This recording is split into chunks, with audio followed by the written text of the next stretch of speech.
என் கூட ஒரு பன்னாடை சுத்துவாங்க. எப்படி சொல்றது, எங்கேயாச்சும் வெளியே கிளம்பிடுவாங்க. 2 நாளைக்கு முன்னாடி என்கிட்ட வந்து இந்த மாடா அப்படி பொருண்டா இதான்டா பிளானு அப்படின்னு அந்த வெறுப்பாகிற வரைக்கும் என்ன வெறுப்பேற்றுவான். சரிடா அவனே போயிட்டு ஜாலியா வா அப்படின்னு நானும் சொல்லுவேன். 2 நாள் கழிச்சு மூஞ்சி ஃபுல்லா சுண்டல் போட்டு வருவான். ஏய் மூஞ்சிய பார்த்தானே சிரிப்பு வந்துடும். அவனை பார்த்து கேட்பேன், என்னாச்சு சொல்லு. ஏய் நான் என்னென்னமோ நினைச்சேன்டா, ஆனா என்னென்னமோ நடந்துருச்சுடா, இப்படி நடக்கும் அப்படி நடக்கும்னு நினைச்சேன், ஆனா கடைசியில ஒண்ணுமே நடக்கலடா அப்படியே சொல்லுவான். நான் அவனை பார்த்து சொல்லுவேன், இதுக்குதான் நான் அடிக்கடி ஒண்ணு சொல்லுவேன்ல, எப்பயுமே நம்ம எதையுமே எக்ஸ்பெக்ட் பண்ணக்கூடாதுங்க. ஏன்னா நம்ம லைஃப்ல உங்களுக்கே தெரியும் நிறைய மூமெண்ட் சர்ப்ரைஸா வரும். அதுதான் இப்ப வரைக்கும் ஞாபகம் இருக்கும். அப்படிதானே?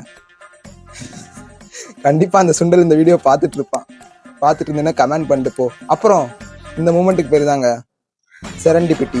அதாவது நம்மளா ஒன்று எக்ஸ்பெக்ட் பண்ணுவோம், ஆனா அது நடக்கவே நடக்காது. அதுக்கப்புறம் மூஞ்சி ஃபுல்லா சுண்டல் போட்டு சுத்துவோம். நீங்களும் ஃபீல் பண்ணிருக்கீங்களா என்ன? கமெண்ட் பண்ணிட்டு போங்க.